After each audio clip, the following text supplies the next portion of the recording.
Hello everybody.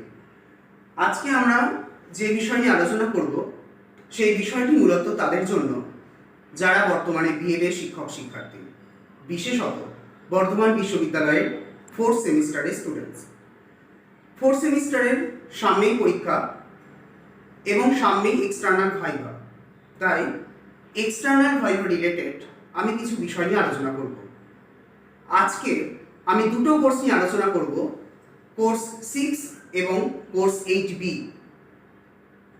Course 6, আচ্ছা, course 6 এর প্র্যাকটিকামে আসার আগে একটা বেসিক বিষয় আলোচনা করে নিই, সেটা হচ্ছে practicum and engagement with field.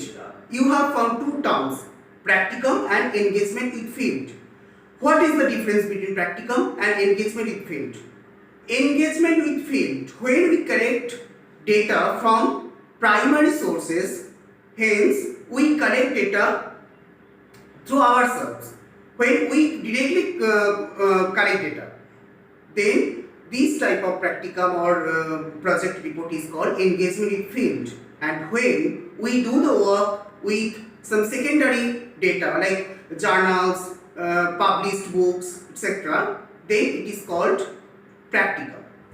Course 6 এ যেটা আমরা আলোচনা করব সেটা হচ্ছে practicum, because you have done this through secondary data, secondary census report.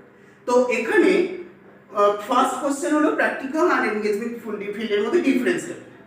Next আসবো, এটা তো বোঝা গেল এটা প্র্যাকটিকাম। প্র্যাকটিকামের নাম কি? What is the name of this practicum? Undertake study of sex ratio and analysis of it state wise. Sex ratio আসার আগে বলি সেন্সাস কি। তোমরা যে ডেটাটা নিয়েছো সেটা সেন্সাস রিপোর্ট, সেন্সাস রিপোর্ট যেটা লাস্ট 2011 এর রিপোর্ট আমরা পেয়েছি। এই পরিস্থিতির জন্য আমরা এখনো 2021 রিপোর্ট যেটা পাওয়ার কথা ছিল সেটা এখনো পাইনি। তো এই যে সেন্সাস রিপোর্ট নিয়েছো, that's why first question rise that what is census বা জনগণনা, বাংলায় বলে জনগণনা।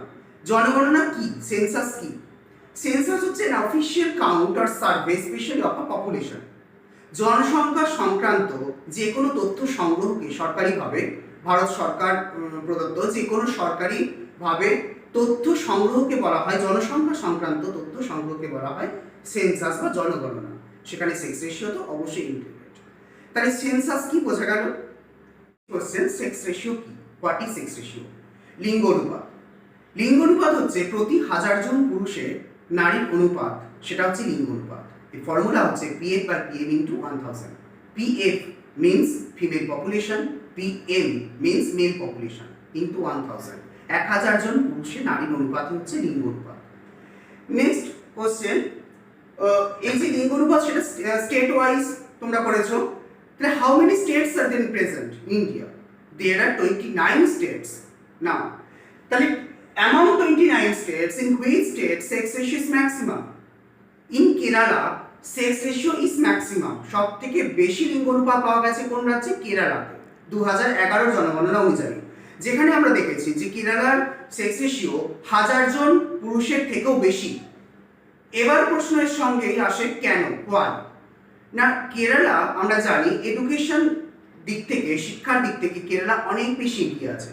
অর্থাৎ এখানে মানুষের তোমার অ্যাওয়ারনেস বা তোমার সচেতনতা বা এইদিকে যে নারী পুরুষ অনুপাতটার গুরুত্বটা অথবা ফিমেল লিটারেসি ইম্পর্টেন্সটা এখানে বেশি ক্লিয়ার, এরা বেশি গুরুত্ব দেয়। তাই কিন্তু কেরালার সেক্স রেশিও অনেক বেশি হাই। আর কোন রাজ্যের সেক্স রেশিও সব থেকে কম? সব থেকে কম হচ্ছে হরিয়ানা। এখানেও কেন না, কেন উত্তর তোমরা বলতে পারো যে হরিয়ানার এমন কিছু কিছু জায়গা এখনো আছে যেখানে কিন্তু কন্যাভ্রূণ হত্যা বা নারীর যে গুরুত্ব দেওয়া, সেখানে কিন্তু ফিমেল লিটারেসির ওপর ইম্পর্টেন্সটা সেটা কিন্তু এখনো পর্যন্ত সেইভাবে আসেনি।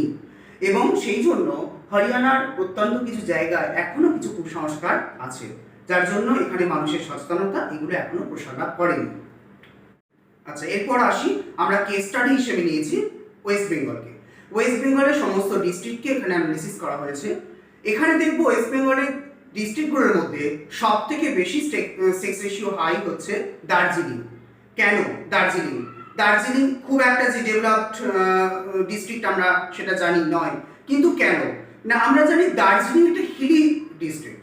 তো তো সেখানে দেখেছি যে হিলি হওয়ার জন্য, আইসোলেটেড হওয়ার জন্য ওখানে কিন্তু মহিলারা খুব বেশি ডিসপার্সড হয়ে যায় না, খুব বেশি স্ক্যাটার হয়ে যায় না, যে অন্য ডিস্ট্রিক্টে মাইগ্রেটেড টেন্ডেন্সিটা কিন্তু কম থাকে। এবং এখানে কিন্তু মহিলারাও দেখবে সমানভাবে পুরুষের সঙ্গে কাজ করে, তাই এখানে ইম্পর্টেন্সটা আছে। তাই এই কারণে আমরা বলতে পারি দার্জিলিংয়ে কিন্তু খুব বেশি মাইগ্রেটেড না হওয়ার জন্য এখানে সেক্স রেশিও হাই। এবং সব থেকে কম লিঙ্গ অনুপাত আমরা দেখতে পাই কলকাতা। কেন? কলকাতা তো আমরা জানি খুব বেশি ডেভেলপড কান্ট্রি, ডেভেলপড তোমার ডিস্ট্রিক্ট, তারপরেও কেন কলকাতায় কম? কলকাতাতে কম কারণ কলকাতায় আমরা জানি বেশি পরিমাণে কাজের জন্য কনসেন্ট্রেশনটা বেশি থাকে। কলকাতা থেকে অনেক বেশি ডিসপার্সড হয়ে যায় এবং কাজের সূত্রে বেশি কলকাতাতে যাতায়াত হয়।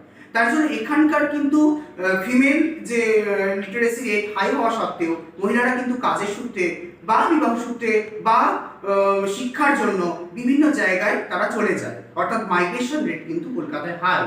তাই জন্য কলকাতার কিন্তু সেক্স রেশিওটা একটু কম। সেন্সাস নিয়ে আমরা যখন কথা বললাম, প্যারালালি একটা কোশ্চেন উঠে আসে যে কবে সেন্সাস প্রথম হয়েছিল, in which year first census was held. First census report we get in 1872, 1872 সালে, কিন্তু সেটা কমপ্লিট সেন্সাস রিপোর্ট ছিল না। তারপর in 1881 we get synchronous census, a complete census report in 1881।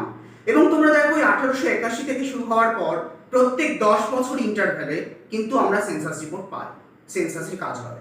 তো এইখানে 1881, 1891 এইভাবে চলছে। তারপর 2011-তে আমরা লাস্ট পেয়েছি। এই পরিস্থিতির জন্য 2021-এর রিপোর্টটা আমরা এখনো পাইনি। তো এটাতে সেন্সাস সম্পর্কে হলো এই যে সেক্স রেশিও বললাম, তাহলে as a would be teacher, what will be your responsibility to develop your sex ratio in your country or in your state or your district? একটাই এই সমস্যার সমাধানের একটাই উপায় হতে পারে, সেটা হলো শিক্ষা।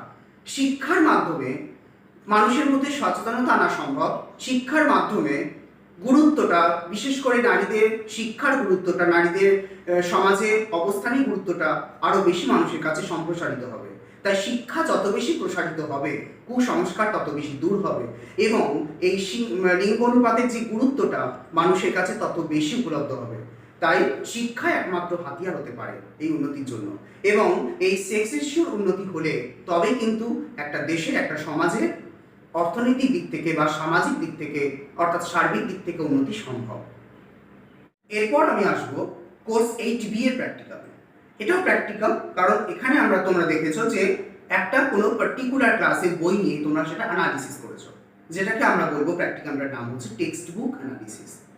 and you have done this practical to your first paper subject. তো টেক্সট বুক কি, এটা আর বলার অপেক্ষা রাখে না। টেক্সট বুক হচ্ছে পাঠ্য বই, অর্থাৎ যে কোনো ক্লাসে যে বইগুলো ছাত্রছাত্রীরা ফলো করে, যে বইগুলো শিক্ষক শিক্ষিকা ফলো করেন ক্লাসে পড়াতে গিয়ে, অর্থাৎ একটা বুক লিস্ট দেওয়া হয় ছাত্রছাত্রীদের, সেখান থেকে তারা বই সিলেক্ট করে পড়া হয় এবং কিছু বই থাকে মধ্যশিক্ষা পর্ষদে। তাহলে সেই বইগুলোকে বলা হয় টেক্সট বুক। এর পাশাপাশি যখন আরও বেটারমেন্টের জন্য, আরও ভালোভাবে কোয়েশ্চেন অ্যান্সার রেডি করার জন্য আরও কিছু বই ফলো করা হয়, সেগুলোকে বলবো রেফারেন্স বুক। আমরা এখানে টেক্সট বুক অ্যানালিসিসে যাব। টেক্সট বুক অ্যানালিসিস কি? What is text book analysis? Text book analysis হচ্ছে যখন একটা পাঠ্যপুস্তকের গুণাগুণ বিচার করা হয়, যখন তুমি অ্যাজ এ টিচার বইটা ভালো করে স্টাডি করে কোন জায়গায় মনে হচ্ছে আরও বেশি বেটার করা দরকার বা কোন জায়গা বেশ ভালো, এই ভালো বা খারাপ তখন যখন বিচার করা হয়, তুমি যখন বিচার করবে, তার মূল্যায়ন করবে, এটাই হচ্ছে অ্যানালিসিস করা। তাহলে টেক্সট বুককে তুমি অ্যানালিসিস করছো যাতে ছাত্রছাত্রীদের বুঝতে সুবিধা হয়, ছাত্রছাত্রীরা সঠিক তথ্য পায়, ছাত্রছাত্রীদের কাছে আরও বেশি ক্লিয়ার হয় বিষয়গুলো এবং যেগুলো প্রবলেম আছে সেগুলো দূর হবে। তাহলে সেটা হচ্ছে textbook analysis. Next question, based on which book you have analysed? তোমরা বলবে যে বইটার ওপর করেছো সেই বইটার নাম থাকে একটা, সেটা কোন ক্লাসের বই, কোন বিষয়ের বই এবং বিষয়টার নাম বলবে।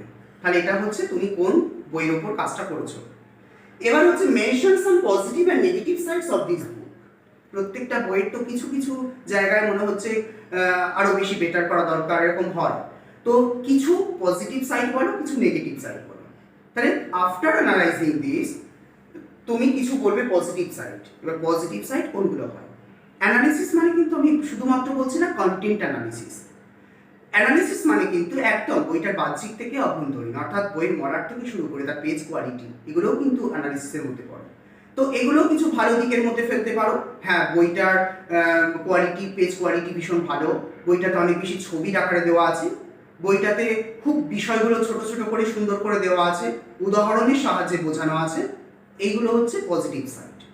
নেগেটিভ সাইড কি? নেগেটিভ সাইড তুমি যদি মাইনরলি বইটা ফলো করো দেখবে অনেক কিছু ছোট ছোট বিষয় থাকে যেগুলো আরো বেশি ক্লিয়ার হলে ছাত্রছাত্রীর বুঝতে সুবিধা হয়।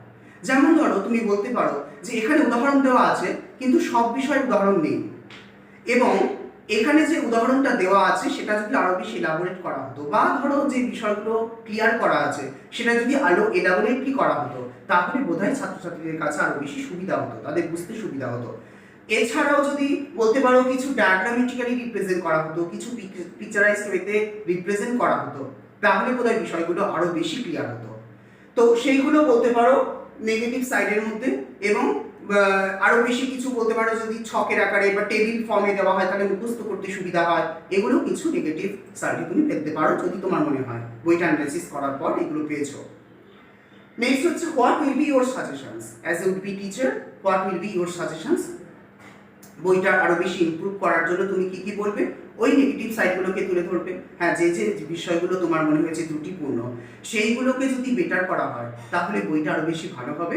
বইটা ওভারঅল ভালো, নো ডাউট ভালো, কিন্তু যদি এই বিষয়গুলোকে আরো বেশি নজর দেওয়া হয় তাহলে কিন্তু ছাত্রছাত্রীদের কাছে আরো বেশি ভালো হবে, তাদের বিষয়গুলো বুঝতে আরো বেশি সুবিধা হবে, এবং তার পাশাপাশি তারা অন্যান্য দু একটা বই ফলো করতে পারে, সেইগুলো বলতে পারো।